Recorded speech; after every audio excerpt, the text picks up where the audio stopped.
you so much. And thank you. It is January 20th, and this is the reorganization meeting of the Town Services and Outreach Committee. I'm going to take roll to make sure that you can hear us and we can hear you. I'll start with Andy Steinberg. Thank you, Lynn. I think you said January 20th.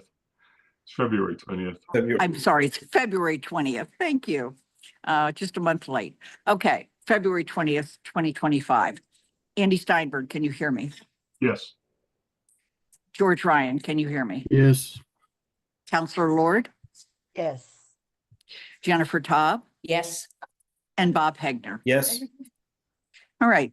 So my sole responsibility today is to conduct the election for chair of TSO. The floor is open for nominations. Jennifer Taub. I would like to nominate Andy Steinberg. Okay. Andy, do you accept that nomination? Yes, I will. Okay. Are there any other people who would like to place somebody in nomination? Seeing none, Andy, I'd like you to go ahead and make a statement if you would like. Well, I'll be very brief because, and I want to thank Jennifer for nominating me, and we had a busy year last year. I think that we ended with a lot of work in progress, and I see a lot of work ahead of us for the next year, which we'll be talking about one way or another later. And I look forward to working with the committee if elected, and as I did in the prior year. I think you know how I work as chair, so no mysteries. Great. Are there counselors who would like to say something, particularly Jennifer, since you made the nomination? No, I think Andy's been a terrific chair. He's extremely well prepared, and I've always appreciated that he solicits our input before submitting the reports to the council, the TSO reports. And yeah, you always keep us very up to date and always ask for our input. So we feel that, and you do so much for us. So Thank you. Are there any other comments from counselors? Bob Hegner. Yes, I was going to nominate Andy, but Jennifer beat me to the punch. So I totally support Andy to continue as chair. Thank you. Are there any other comments? Seeing none, I'm going to do a roll call vote. There does not need to be a motion. So if you vote aye, you're voting for Andy as chair. And if you vote nay or abstain, that's a different vote. So we'll start with Bob Hegner. Aye. Counselor Lord. Aye. George Ryan. Aye. Andy Steinberg. Aye. And Jennifer Taub. Yes. Andy, congratulations. Thank you for taking this on yet again. And I'm turning the meeting over to you, and I have to go on to another meeting. So have a great time. Take care. Thank Bye. you. Well, guess we need to continue moving. The next issue on the agenda is the election of the vice chair, and repeat the procedure. So, is any nominations? Bob. I'll nominate George Ryan. George, do you accept the nomination? Yes, I do. Are there any other nominations? Seeing none, George, do you have anything that you'd like to say to the committee? I think you and I, Andy, work well together. We've had a year under our belt. As you said, we've got a lot on our plate. I think this is a strong committee. Any one of us could take this position, but I'm certainly willing to continue and support you. And so, thank you. Well, thank you. Does anybody else have anything that they would like to say at this point regarding nomination of George? Councilor Ryan. Seeing none, I think we can proceed to vote. And again, it's it's a vote to elect Council Ryan as the vice chair. Bob Hegner, Aye. Jennifer Taub, Yes, Council Lord, Aye. Council Ryan, Aye. and I'm an aye, so it's unanimous, 5-0. I looked a moment ago and did not see anybody from the public in attendance, and there's no attendees. So I think that we can say that we've made space for public comment and that there was none offered. So I want to next go to town manager appointments. Paul, you have one appointment recommendation, and you've sent us a memorandum about it, which has been sent to the entire committee. Yeah, so it's this is an appointment to the Elementary School Building Committee. It's the appointment is to fulfill a slot on the committee that's designated by the Mass School Building Authority, which is for a facilities director. And this is the new facilities director at the school who replaced Rupert Roy Clark. Any other questions? If not, I would offer a motion that the committee recommend to the town council the appointment of Michael Gallo O'Connell, school director of operations, to the elementary school building committee. Second. Motion has been made now and seconded. Any further discussion?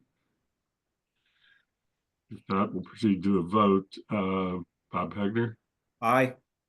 Jennifer Taub, yes, Council Lord, Aye. Council Ryan, Aye. and I'm an aye, so it's unanimous. So the next thing that we wanted to do, and Paul, you have to leave it for an 11 o'clock meeting. Is that correct? Yes. So I think that we want to try and be as expeditious about this as possible. But is the review of where we are with each of the issues that was pending, the three major issues that were pending at the end of 2024. And I think we can just proceed in the order that they're listed on the agenda. In the first one, the Southeast Street. And effectively, I think what we ended up doing, though we never took a vote on this, is that nobody is moving, unless somebody speaks up now. I'm assuming that the committee is not recommending moving forward with the original proposal that had a series of roundabouts between Main Street and the intersection at College Street, Belchertown Road intersection, with two in between at the school entrances. So where we were in the discussion was that the superintendent of public works, Guilford Boring, had recommended that there were two principal recommendations or possible plans that he thought we should be considering. And one was the peanut-shaped roundabout on the north end to cover where the first of the two northern roundabouts would be, and the other was to explore the possibility of coordinating traffic lights at the intersections at Main Street and the northern more entrance to the elementary school, which is where the bulk of the where all of the passenger car traffic and but the heavier volume of traffic would come out in a fashion similar to what is done at the Big Y intersection at University Drive, which would require having an additional lane, and it would involve some loss of trees in the common as well as some land on the common in order to accommodate that.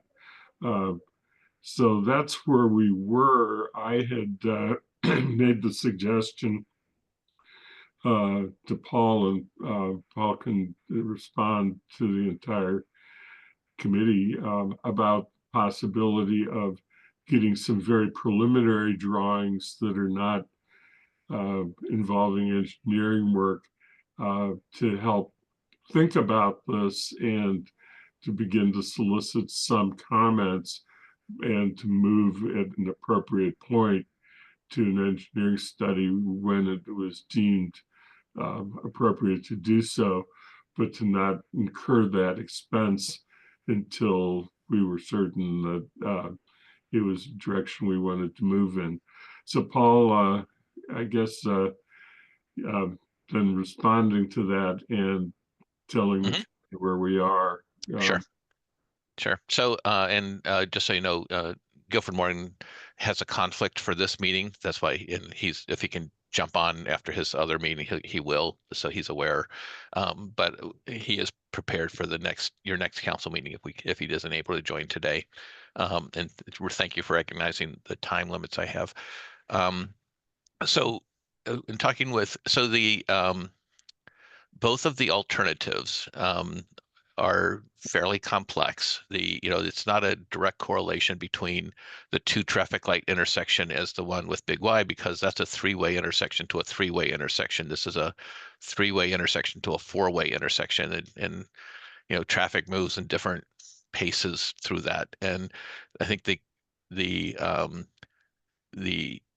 issue, what I think and I think you really do need to have this conversation with Guilford, because his sense is that you start with the traffic flows, not with just a design on paper. You have to understand how the traffic is flowing based on traffic counts and turn rate, turn counts and things like that.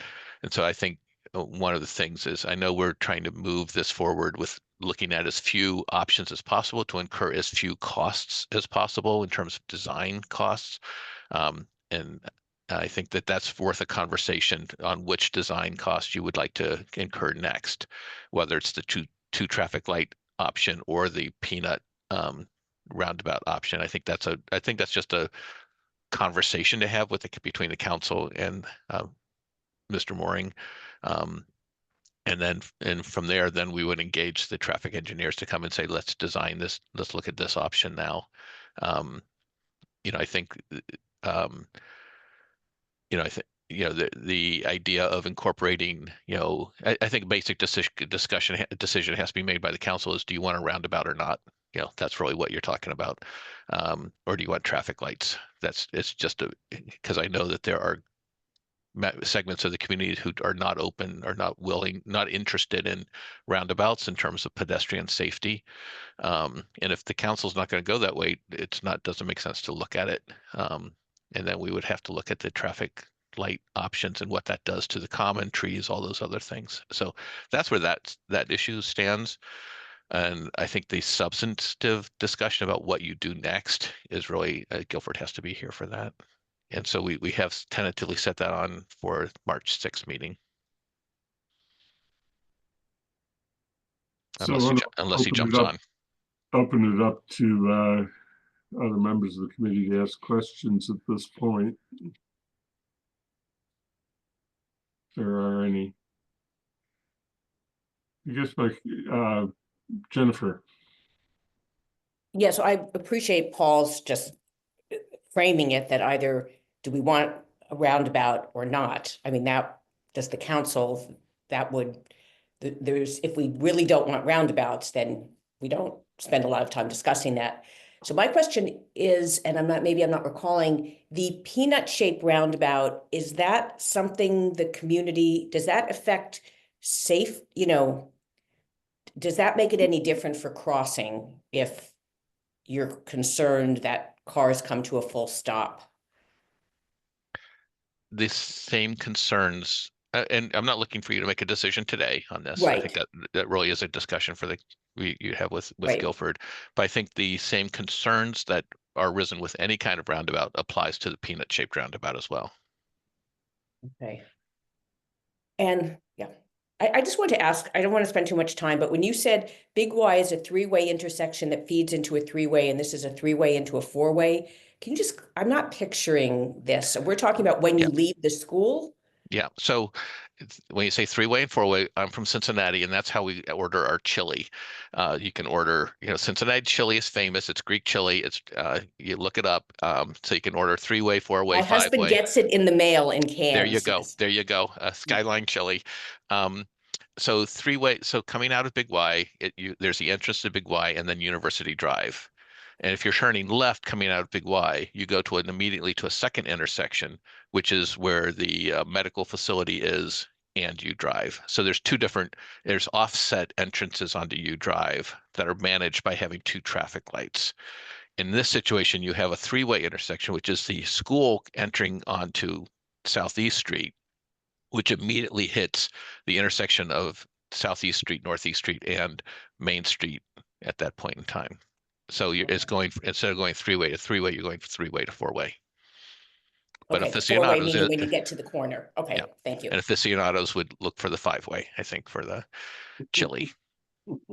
So I then, thanks. The question is, do we want to discuss the roundabout versus not a roundabout? I mean, Yeah, the previous, the town in the past, select board and the council has been welcoming to roundabouts, but there's always been controversy all along the way. Some people don't like them and they're never going to like them. Some people love them. And I think you experienced that directly when you had your meeting with TAC and with DAAC. They have different approaches to what their missions are. And ultimately it lands in your lap as to how you want to approach traffic management. thank you. Councilor Ryan? So I guess what I'm asking and just sort of thinking out loud with all of you is when Guilford comes to us, whether it's today, later, or more likely next time, how's he going to help us make this decision? Paul seems to be saying to us that you guys have to decide we're going to go this direction or that direction. And when Guilford speaks to us, what do we want from him? One sense I got early on was a number of people were concerned about what would happen to the East Common if they had to take a chunk of it to create the sort of stoplight scenario.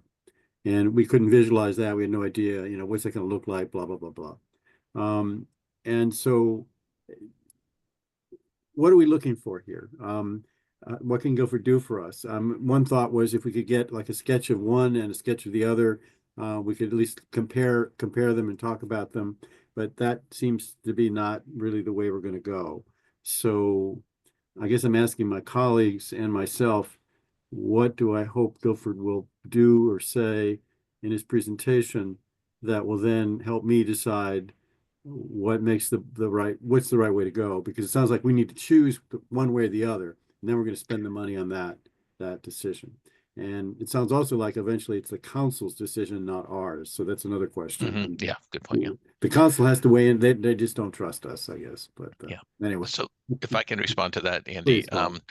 So I think that Guilford has a lot more subject area knowledge. He knows this area well. He can talk you through what the pluses and minuses are for each one. I think that's what I would want to hear if I were in your shoes. And also, I think that we can look at what we already have prepared and see what kind of documents in terms of design have been looked at. And maybe there's some sketches that, like you said, would be helpful. And I think gathering the kinds of questions you have, like what is the impact on the common? What are the pluses and minuses to roundabouts versus traffic light intersect, and what does that do in terms of your professional judgment in terms of we know we can't make a final decision until we get the data, but that's where I would go. Just tell me what your questions are and we can get him prepared for that. Jennifer? Yeah, it would be very helpful to me to see the visualization of the peanut shaped roundabout. I mean, what I heard is Guilford feels that roundabouts are actually safer because it forces cars to slow down. But the representatives from the Disability Access Commission were saying that unless cars come to a full stop, many people won't feel comfortable if crossing. So that seems, so those are what we have to weigh, it sounds like, in terms of a roundabout versus a traffic light. Yeah, I'll throw in my thought on this because it's fairly similar to what's been talked about. You used the word council make it a decision as opposed to committee make the decision. And I think that's, at some point, it is a council decision, not a committee decision. We can make a recommendation, but they have to decide. I don't know how we can get a decision from the council without giving them a sense of what the basics of a peanut roundabout look like, because you use that word and it took a while for us to begin to get a concept, to get an understanding of it. And the same is true for it's a little simpler with traffic lights because it's at least something people know about. So that's why I suggested if there was any possibility of getting preliminary drawings, just not to do anything more than facilitate discussion, I think it would be helpful for the council in order to understand what it is that they're talking about. That's what I thought about. So Paul, back to you.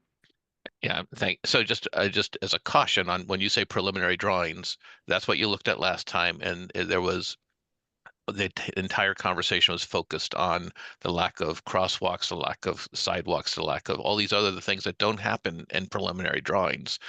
And it was because, it was just a lot of criticism laid at the consultant and the DPW. So as long as you understand that what you might see is lines on a piece of paper, it's not fully engaged. So in bike lanes, all that kind of stuff, that's not figured into a preliminary drawing, but that's what people might say, oh, you're approving something that doesn't look, just want to lay that out there.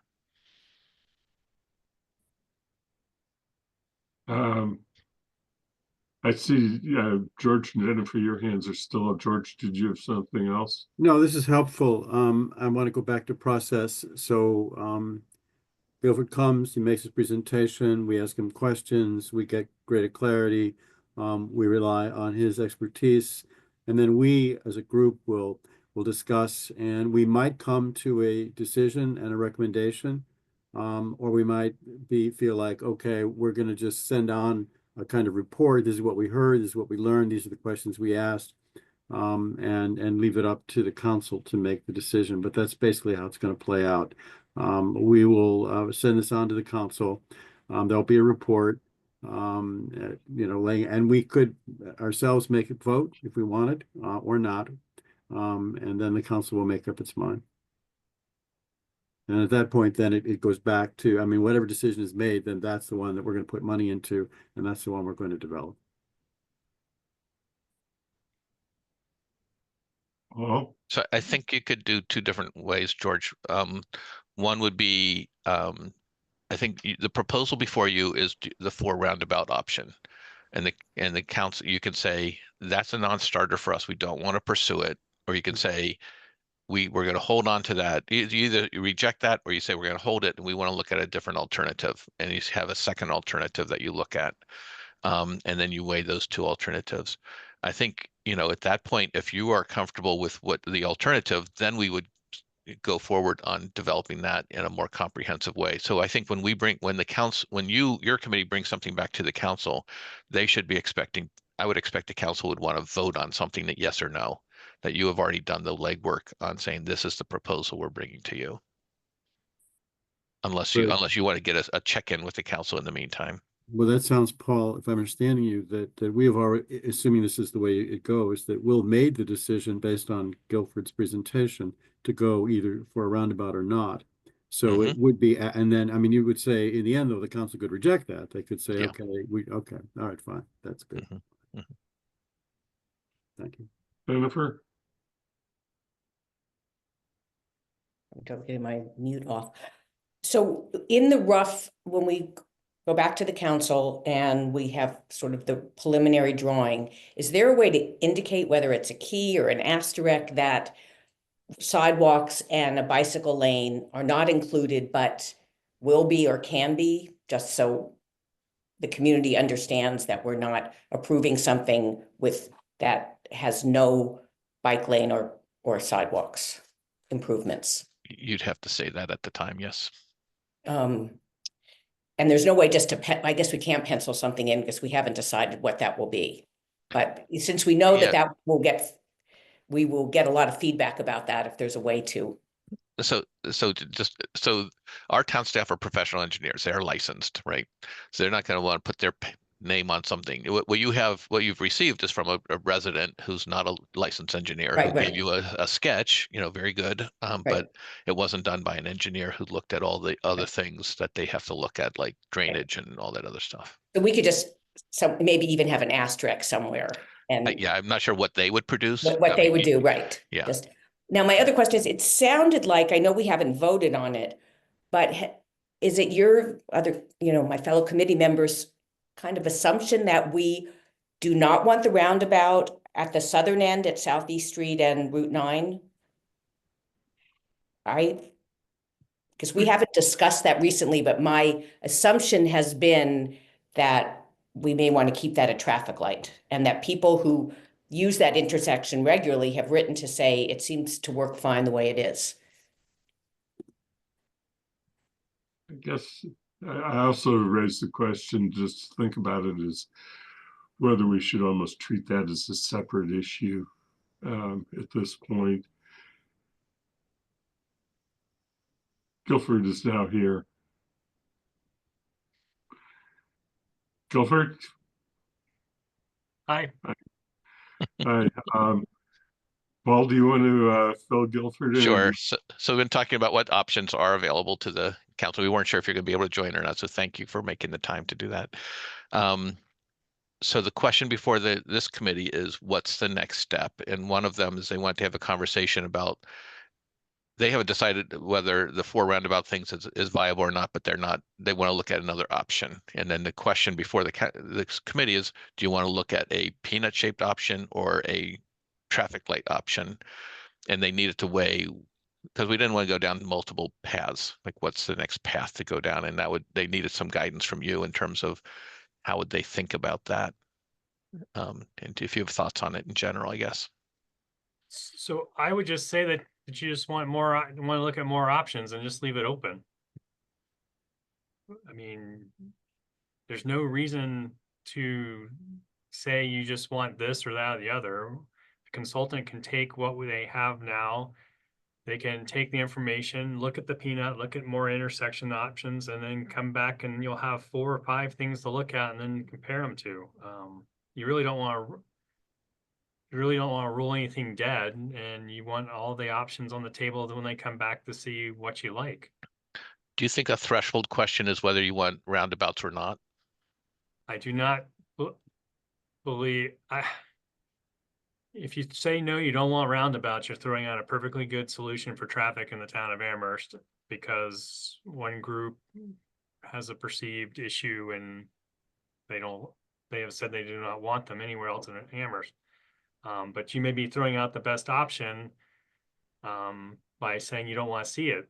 You can see all the options and then still take the information from that group and then say, no, we know this is the best option and we're not going to do it. We're going to go to the next best option. So I wouldn't throw all the options. I wouldn't limit yourself to what you're reviewing or have a chance to review. The other thing we talked about was, I think you had told me that the traffic, you need to judge the traffic flows in terms of all the different options. And I guess the question was, how expensive, and it's sort of like, is it more expensive to look at multiple options, or is it all sort of like once they're on it, they can do multiple scenarios for the council?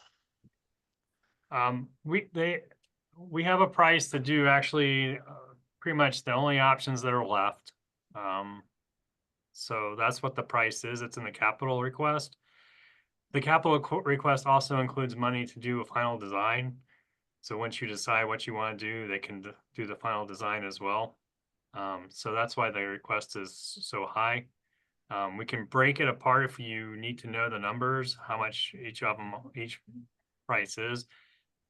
But the goal is to have one more review, provide the options, and once you say we're gonna go with that, then start design immediately so we can try to have something built or start something started as soon as possible.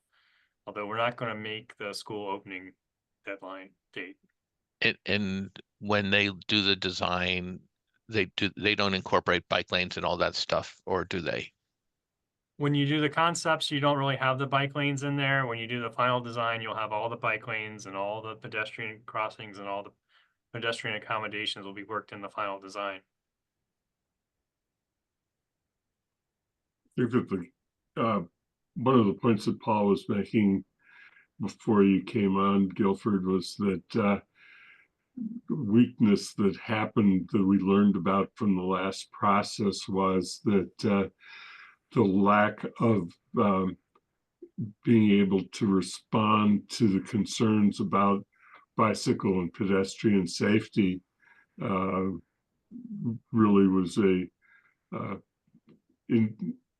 major inhibitor to being able to move forward with further consideration of that.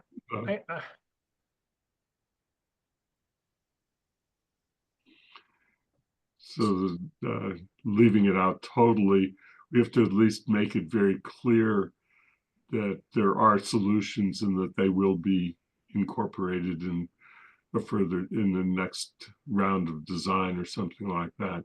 Jennifer? Yes, I wanted to just ask, I'm a traffic engineer, but it seemed, Guilford, that the concern was, you feel, or a lot of traffic engineers feel, that roundabouts are very safe because they force all the motorists to slow down before they get to the intersection. And then the DAC was concerned that, the cars never have to come to a full stop, or if they don't come to a full stop, then some pedestrians won't feel comfortable crossing. Is there a way to have do they ever have flashing lights at roundabouts so that cars stop if they see I mean, I know they're supposed to stop if they see a pedestrian, but is there any happy medium there? I think the No pun happy medium intended. part, I'd throw the happy medium part out. I don't know about that. The roundabouts at Pomeroy and 116, those roundabouts have the flashing beacons at the crosswalks. So if you walk up to the crosswalk, or if you're walking on the sidewalk, you hear the little beeping sound that draws you to the crosswalk button.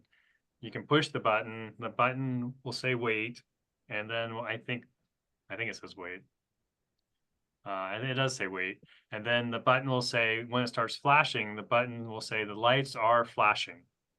And that tells the person that they should be able to cross the road, although you still have the same issue that the car has to stop and you have to pay attention to hear the car stop if there's a car there. And could that be done on Southeast and Main Street? Yes, they can be put in at Southeast and Main Street. They're planned for the roundabout at University Drive and Amity Street as well. Okay. So you can do that. Yeah, okay, thank you. Maybe that could be part of the, when we present it, that could be part of the plan, the flashing light. Which we If did, that- which we did at Amity and University. Right. Councilor Ryan? So I want to come back to process and this committee and its schedule over the next month or so.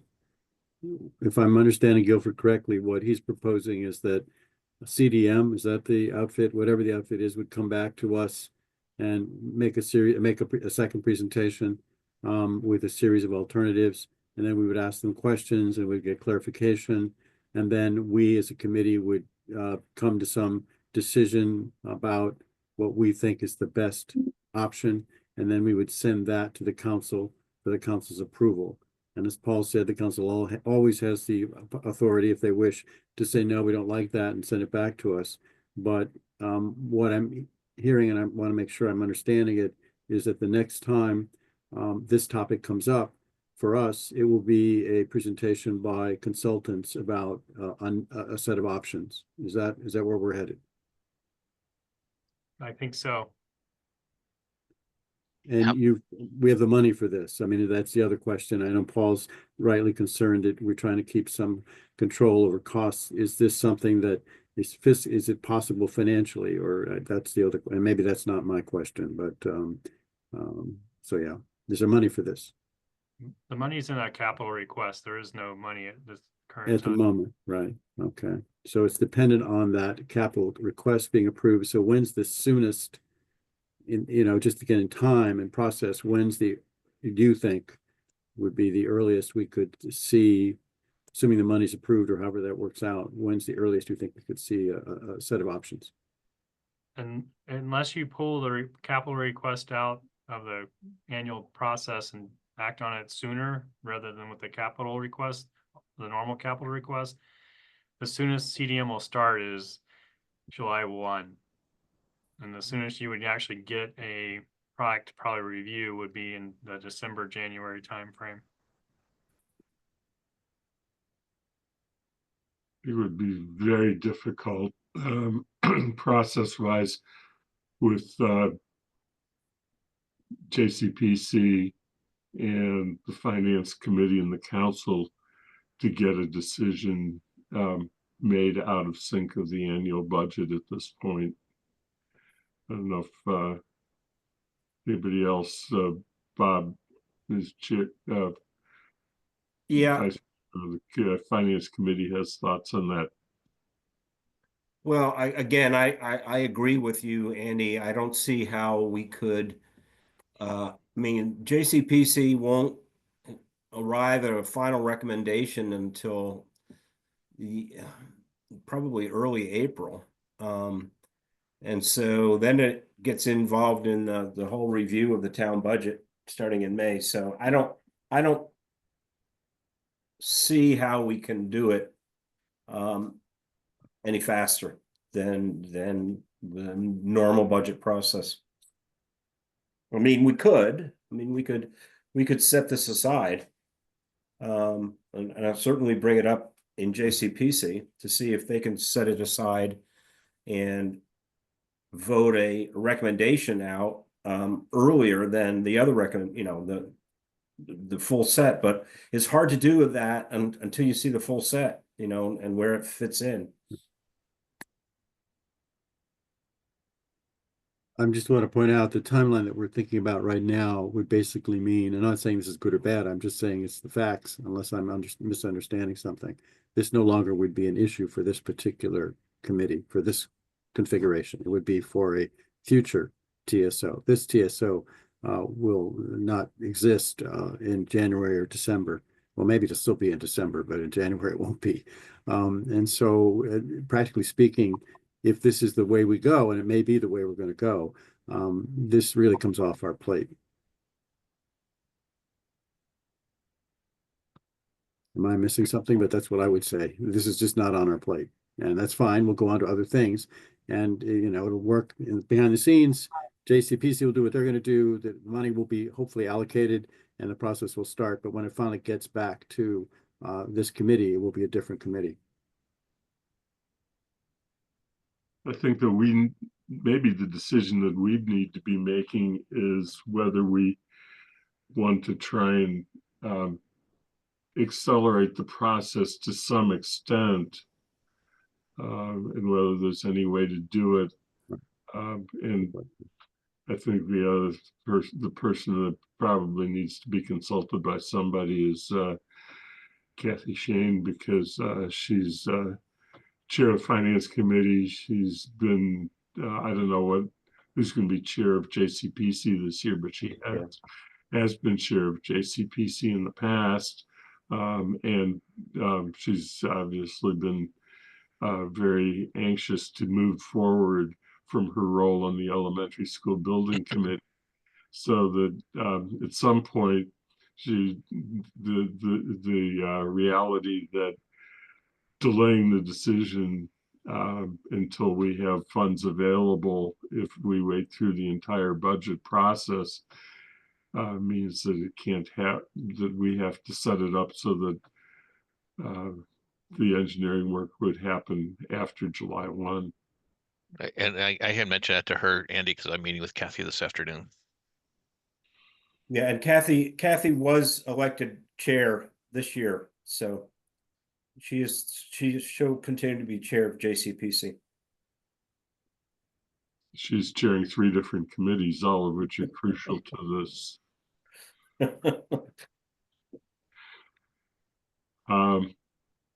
Jennifer, your hand up. Picking up on what George said, it's not just a different committee, we'll have a different council. Right.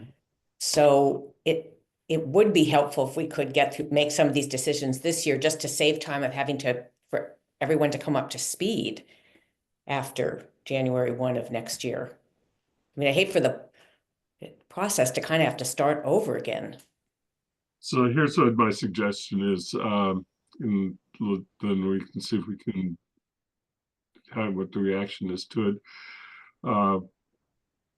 Paul talked to Kathy, fill her in on today's discussion and the choice that needs to be made, that the possibilities to move it more quickly if we can get the funds voted outside of the budget. If we wait till the budget, then it would be July 1, and the committee would be trying to move as quickly as we can after July 1 to, and we'd have to develop a schedule to do that. Those are the 2 alternatives, and we just have to be honest to what they are. And I think bring it back to our next meeting, because by then we'll all have had a chance to hear further input, and we can even let the council know what the dilemma is and where we are with it in a report.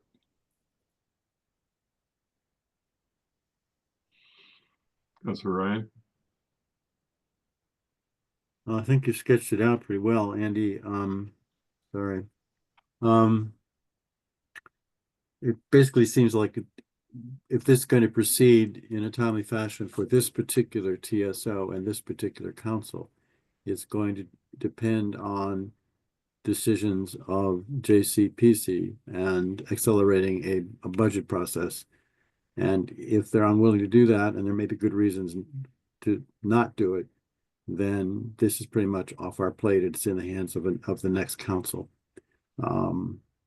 And there's no alternative to that. I think some of us thought there might be a more informal way of doing this that wouldn't involve huge sums of money and consultants. But what I'm getting a sense of today is that that is not probably the right way to go. We just wouldn't get the level of information, the level of detail, the level of expertise that we'd need to make an informed decision. We'd be making a decision kind of on a back of the envelope sort of approach, and that would not be prudent, is the sense I'm getting. There's no shortcut. There's no cheaper way to do this that's really responsible. No, we don't actually have the software that's used for doing the traffic analysis. So we have to rely on someone else for just that piece alone. Okay. But I guess the question is, if we know that the money is going to be available on July 1st, and JCPC is moving in that, it has made that recommendation so that it becomes a little bit more clear for Paul what he's going to be putting into the capital improvement program for the next fiscal year. We could be in a position to do something pretty quickly, start working again on in July on this, and actually get to a decision in this council. I don't know why it would take longer than 6 months if we're prepared for it.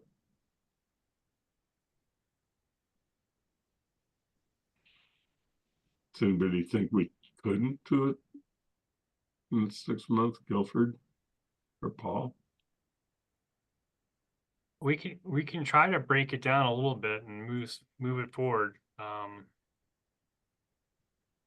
I was just trying to find the scope of work. I just didn't find it yet. I mean, we could possibly try to move it up a little bit and move it a little faster. There are some transportation funds we could possibly use, but it's not more than $40,000-$50,000. So I'm not sure if it would cover getting it going very far. So So why right, don't we see if we can take this up again at the March 6th meeting? I don't think we can accomplish anything more today on it. We want to move to the other two issues. Is that agreeable to the committee? So why don't we leave it that we'll consult with Kathy as to what her thinking is about this process, and Guilford will give some thought to what we might be able to do if the money is available on July 1st, but to do if the money is not available, what the options are, and we'll return on March 6th to this issue. The next thing is the Transportation Parking Commission, and my proposal, I think, is going to be fairly straightforward, is that the next step from where we were is for me to get back to Councilor Jarrett from Northampton City Council and their DPW department director, and see if they can attend and give them the dates of our next meetings, and at the earliest possible meeting that we include, we have them report to us about how their commission works and answer questions about some of the issues that have been concerned to us and how it's worked out for them. Their commission is structured with counselors, but otherwise is kind of similar function as we've been talking about. The two counselors are district counselors; they're not at-large counselors, which gets into some of the issues that Bob Hegner had indicated were concerns to you. And it might help us then facilitate the conversation to conclude our big issues, which are scope and composition. Any thoughts about that, or Jennifer? You're saying that we're not going to discuss scope and composition now, but after we meet with the representatives from Northampton? That would be the thought, is that let's ask somebody else who's directly experienced these issues. Would that be helpful to us? If we don't think it'd be helpful, then we shouldn't do it. Councilor Ryan? Yeah. Yeah, I think it would be very helpful. And it would provoke discussion and give us something to think about, and hopefully move us to getting to a final decision about composition. I think we're close on scope. I think scope is I think we're in pretty good shape with that. The composition is something we have to really think about. And I think talking to them and their experience would be very valuable. So hope is that within the next month, this can happen, because this is something, again, that I'm hoping, this is within our power. We can move this along, and we should. But I think we do need to hear from them, and hopefully they'll be free on one of these upcoming Thursdays. And then we can have our discussion, and then I'm hoping we can come to some decision. Yeah, the way I define scope, a lot of it is, what are we going to be recommending that the council give final authority to the commission to decide, and what issues do we leave need to be left? I'll give the two examples that for me are kind of the two ends of the pole, but others are going to have different views, and I understand that. But for me, it's poll hearings on one end, and then on the other end, a major redesign of streets, such as we're talking about on Southeast Street, and had previously talked about at the traffic roundabout that the council's now approved for Amity. So those, for me, those are the two pieces. When I talked to Councilor Jarrett, it wasn't a real detailed conversation, so I don't know where the breakdown exactly comes in, but it's fairly clear that there was, if it was a very much of a neighborhood street kind of issue, it was more likely to be decided just in the commission. But then when it came to a major issue such as the Main Street redesign, it was pretty clear that the council in Northampton has not given to the commission authority to make the final decisions on the Main Street redesign that we read about in the Gazette on a regular basis. Jennifer?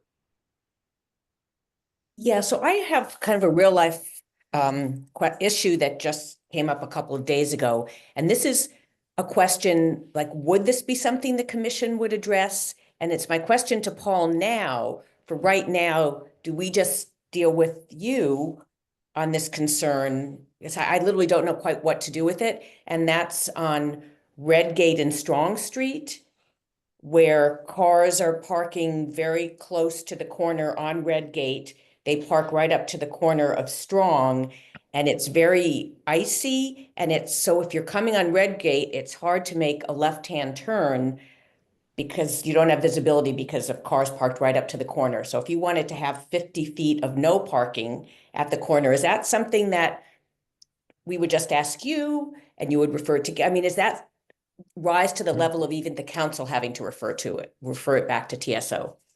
So there are laws about how close you can park to an intersection. So if they're parking right up to the intersection, that's illegal. So that the police have been asked to look at that area. I think I forget if it's 30 feet or 50 feet, you can't park that close to any intersection. And that's just common. It's like knowing that you just can't do that. So if people are violating that, they'll look at that. That's just an enforcement. We can report it and they can enforce it. Yep. Okay. And ICE is everywhere right now. Yeah. Thank you. Okay. Councilor Ryan? So back to process, that seems to be my big thing today. What I'm envisioning, but I want to make sure we all agree, is that after we've had these conversations or conversation with the Northampton folk, and we've had our discussion about scope and composition, that we would produce a document that would be pretty basically, along the lines of what Paul has given us. And that would then, we'd vote on that and up or down. We'd say yay or nay. And then we'd send that to the council for their final approval. They can tweak it if they want. They can do whatever they want with it, but we would bring a completed proposal, which would have decisions about scope and composition and all the rest, and with our reasoning and our vote, and then the council would just make the final call. Is that what we're planning? I think so. Okay, all right. I know that Paul only has a few minutes left, and I just wanted to give you an opportunity to let the committee know where we are with the waste hauler. You responded to me, but you haven't responded to the committee, and I don't Sure. know if members of the committee Yeah, might. so we've struck out in the different paths we looked for consultants, but we have connected at the MMA conference, quite honestly, with one or two other people who can take that on. We have a meeting with one of them would be very efficient, I think, in terms of helping us move forward. Next week, Guilford and I are meeting with a consultant over Zoom to look at what we need, what they can offer, and see if we can move this forward. So just so you know where that is. Any quick questions on that before Paul has to go? Councilor Ryan. So Paul has this meeting and it goes well, and they come on board, and they then will begin to address or I guess what happens then? The goal is to have an RFP developed that we can Right. put out for consultation. So they I mean, would, I think, so, yeah, and just so you know, that some of the preliminary conversations that he raised were good questions that I had not anticipated. And so one was, do you understand you will require them, if you contract out, you will need to require them to pay prevailing wage for all their employees. Says, yeah, and that will be, that's more than probably what they're paying now. So, but just, there's other things like that he's already raised. So he's done this in another community, and so he knows lots of the questions to ask that we hadn't really anticipated.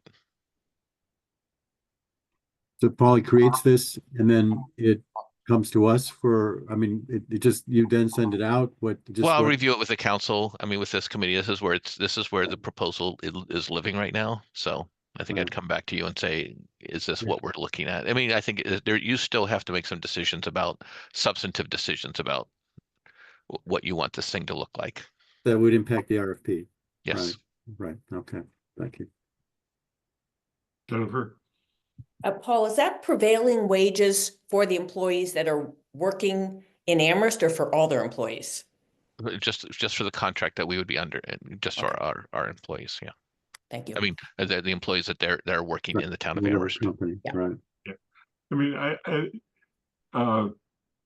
I've thought about this question, and my assumption based upon the information that Paul had from this one person that he spoke with would indicate that it's likely that, for example, Pittsfield or South Hadley, who have recently had competitive processes, and there have been several competitive processes that we were aware of. Longmeadow was another one, that they all had to have that in there in their RFPs, yet they came back with what they determined were satisfactory resolutions, and were able to complete a process and hire a contractor. So it's not impossible, but But I think the difference, Andy, is that they were already contracting they were already providing the service. We do not provide the service. This is new. They previously had contracts with different vendors. They were just going out to bid and changing things, if it's my understanding of those two communities. So we're private, making it public. which is there are two sides to that, because Yeah. they may come in and say that they'll get more customers, and that affects their ability, how much they need to charge, what their costs are. So anyway, I just wanted to give a report on that to make sure that everybody's aware that what Paul is doing, but it is 11 o'clock, and so I know you have to go. Thank you. Okay, thank you.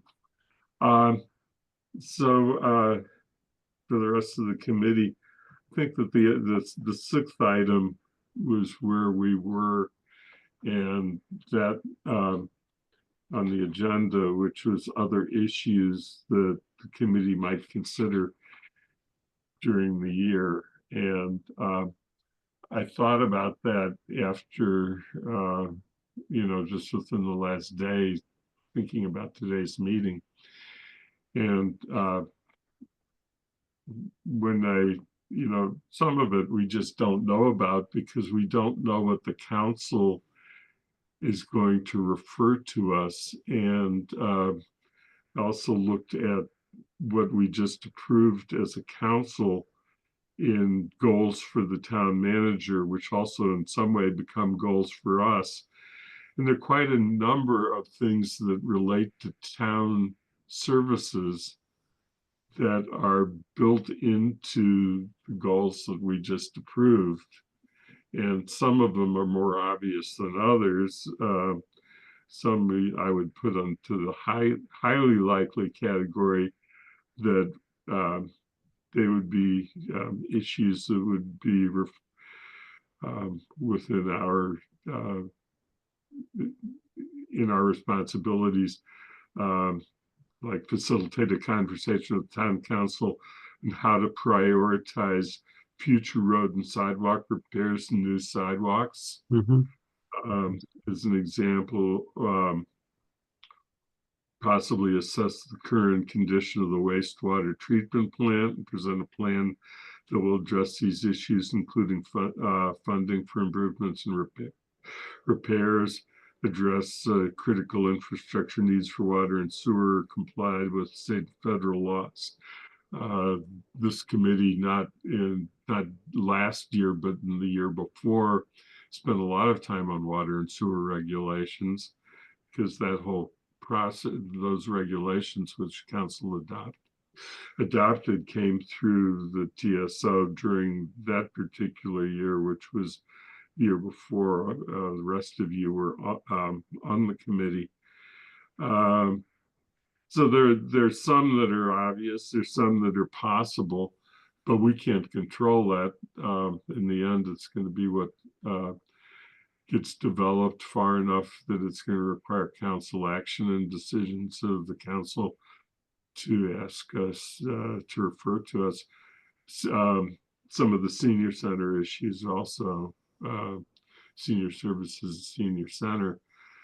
But I don't know if anybody from any of you have thought about what you would want to see as primary work of the committee that we would want to take a more proactive lead on. And at least I wanted to open up the conversation. I don't think we need to make decisions today. Bob? Yeah, I think when it comes to roads and sidewalks, I think we could act as a committee to just come up with a series of factors that we would want to want to use in terms of prioritization. I think, the hardest thing with making a list, a priority list, is you have to first decide what factors you're going to use in order to make your list. And so, for roads, it could be, are they, what's the traffic level on them? How, what condition are they in? I mean, I can think of a different number of ways to prioritize, but we should be able to come up with some factors. And I don't see that we're limited, in not being able to at least start a list of those factors, without, a referral from the committee, from the council. So I would like to start working on that if we have time.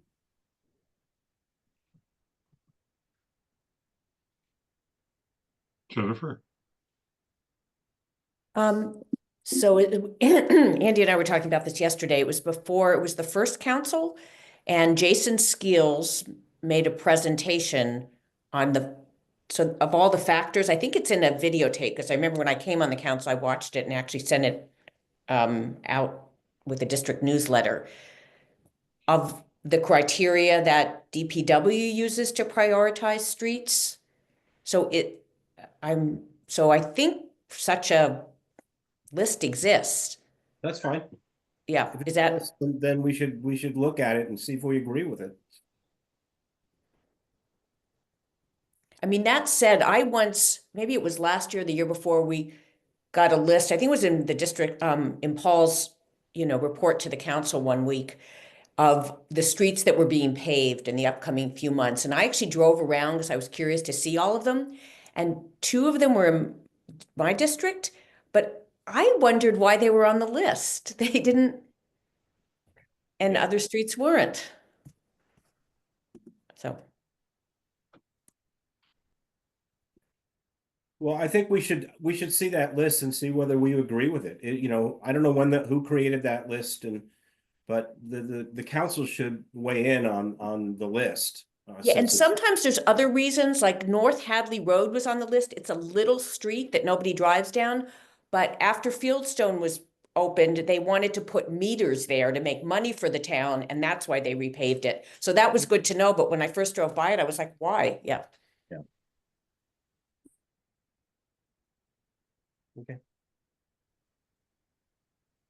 Well, yeah, maybe if not everybody from the committee has seen or recently seen that video, I'll see if it is available. May have to make some inquiries or see what because that's been some time now, but it might still be there. My recollection of that was basically that there's an assessment of what is the condition of the roads based upon the use of a regular thing they do. I wouldn't say annual, but the regular thing that they do, where they have a company that comes in with a vehicle that drives down roads and is able to assess what the underneath structure is, and so the factors that would be considered are what they know about the condition of the roads, what work would need to be done to be actually effective, traffic demands on the road. And the other thing that I recall from prior discussion was the difficulty also with lists is that things can deteriorate and for a major road, and that they end up having to push that one to a higher point and deal with it immediately or more quickly, and that forces them to push back something that was on the list, which of course then makes whoever was an advocate for the prior whatever's pushed back unhappy. And I think there was a section of Bay Road that was the prime example, because it was became such a serious situation that they felt they had to deal with it. And as professionals, DPW recommended moving it up on to an immediate status, because there would be no temporary repair that would be able to satisfy this. So let me see if I can find that, if it's where it might still be available. And we don't need to do that at a meeting. I can just send it to you. You can look at it on your own if we get the link. Councilor Ryan? So Paul has said on a number of occasions, and one very recent one, that he is sending Jason to us, that he's planning to have him make a presentation to this body. I think tentatively he suggested the date of March 20. So it's on Paul's radar and should be on ours that Jason will come and make a presentation. I agree with Bob and with Jennifer that it might be fruitful for us to have think a little bit, either as a body or individually, and then in advance of that meeting, what sorts of criteria we might use or we'd like to see considered. When in a previous lifetime involving Lincoln, but part of the process was creating a priority list to help make decisions about parking matters. And I'd be willing to dig that up and also maybe play with it a little bit, and as just something we can talk about next time when we're now applying it to these larger issues of road repair and so on. What are some of the criteria? And sort of trying to prioritize them. So I'd be willing to do that and put that in the packet. And I think all of us can start thinking about it. But Jason will come and do his thing. And we want to get that on our agenda as soon as I thought March 20 is a possible date, but that will happen. I wanted to talk a little bit, picking up on Andy's suggestion, but other things we could think about and be working on in this coming year. And I think connecting it to the town manager goals document is not a bad idea. I like the idea of maybe something around senior services. Certainly related to infrastructure, wastewater. We've already mentioned roads and sidewalks and prioritization and what's going to be there. That I think is something we all want to look at, and we'll hear something from Jason on that. Also outreach. You know, we keep forgetting that we're the town services and outreach committee. And so issues have been raised by a number of us and other counselors and in the town manager goals related to the website and how well it works and how well it functions. And I think Paul's aware of that, and Samantha Giffen is aware of that, and they're going to do some work on that. But I wonder if a session inviting her to just talk a little bit about, you know, that whole issue would be appropriate related to outreach. And then we have complete streets, the tier 2 prioritization plan. A lot of this is obviously in the manager's ballpark, but I think that's something we might like to sort of push along a bit or find out what's happening. And so related to the bike and pet plan and the tier 2 prioritization, that's another topic that I think we could at least initiate with Paul and see if we can get some sense of where that's going or what the obstacles are, what the challenges are. I mean, today, I think we learned that one of the obstacles for one of the things we'd really like to do is money. So, it may turn out that some of these things are blocked up for that reason. But so, yeah, roads and sidewalks, definitely Jason Skeels. Getting our own sense of priorities clear. Wastewater, infrastructure, senior services, outreach. Those are some of the things I'm thinking about. Jennifer? Yes, I agree with everything on George's list, and also under outreach, but it sounds like we may not get to it this calendar year. We were going to do outreach on waste hauler. We discussed that last year. Do we see that being able to happen? So I guess, how do we time our outreach on waste hauler with the RFP? You know, when it's released, and do we wait till after responses come back, which probably brings us to the end of the year? I just throw that out as a question.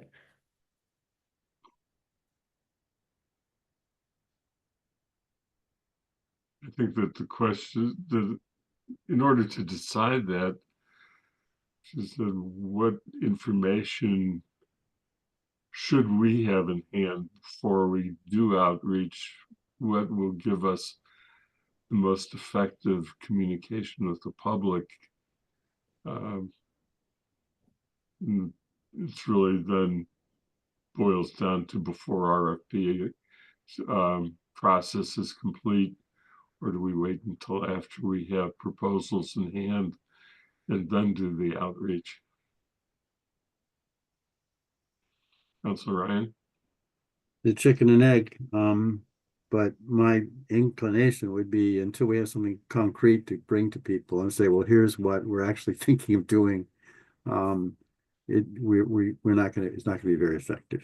I know some might think, well, I want to have my input first so that the RFP reflects that. But right now, I think we're struggling to get a clear sense of what is even possible. What, especially if we can get someone who has some experience, has adequate experience in this. Then we can bring something to people that has some meat on the bones and we can talk about it. But before that, I don't even know what I would talk about beyond what we've already said.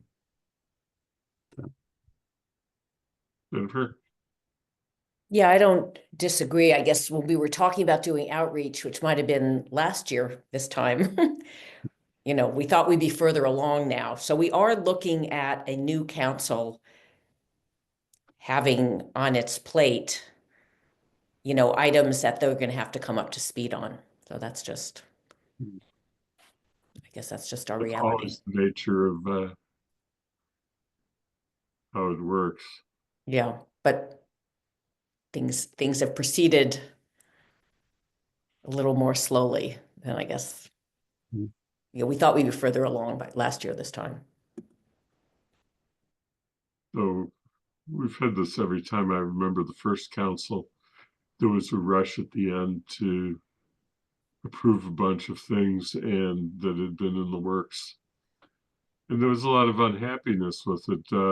The decision made to change the zoning in the parking lot on Prospect Street, which really hasn't gone anywhere since then. But at the time, there were some people who were very unhappy that the first council didn't wait till the second council. Councilor Ryan? Just one other small item that has come up, Heatherstone Road.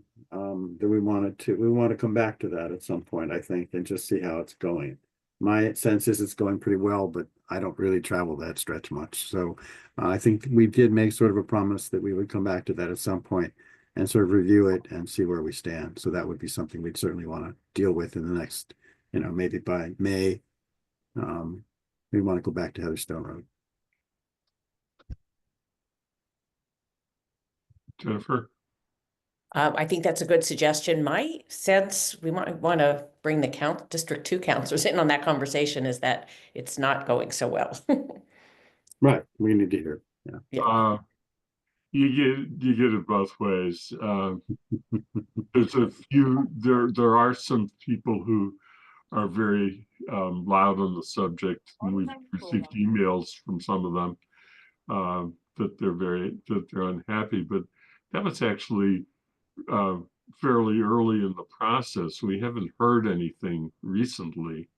I drive through there fairly frequently, going sort of on purpose as Mhm.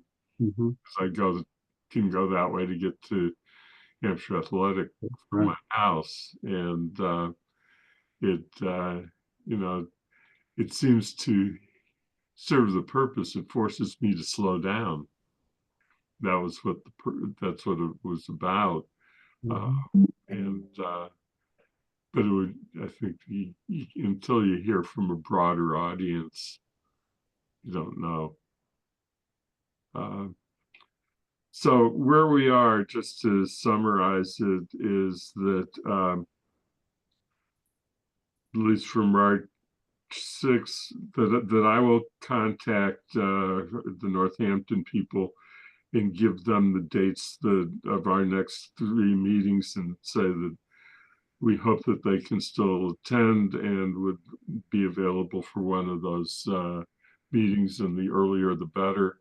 And that would mean they could be here as soon as March 6th, but I'll follow up on that. The questions that we're want to come back to on March 6th also is sort of the next steps in following up on today's conversation regarding the East Common and the Southeast Street, 2 Southeast Street alternatives. We want to get Jason Skeels in no later than March 20th, but probably March 20th, and work on that. And hopefully we'll have some better understanding and be able to have a more complete discussion about where we are with waste hauler, if Paul is able to finalize the consultant arrangement. So we need to think about that for our April 3rd meeting. So in the meantime, goals would be to try and finalize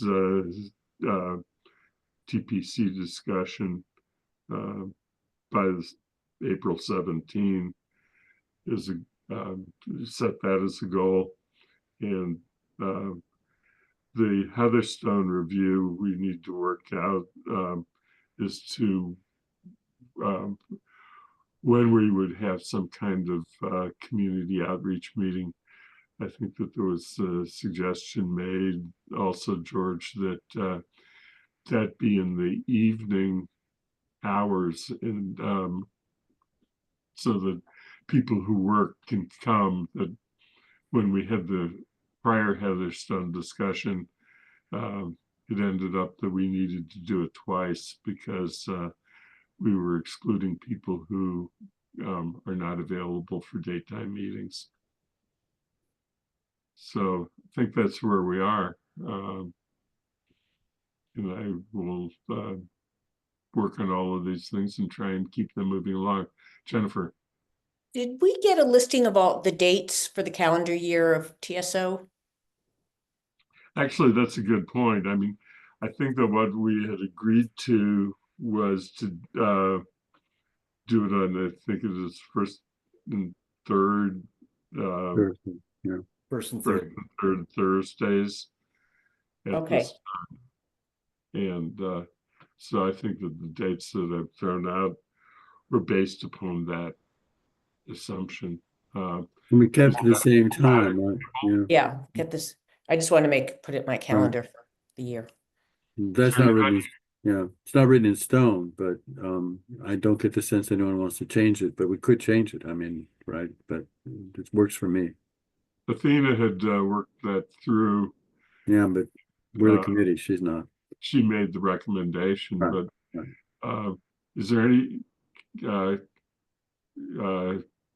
Bob or Councilor Lord, do you have any thought as to whether this is a workable plan?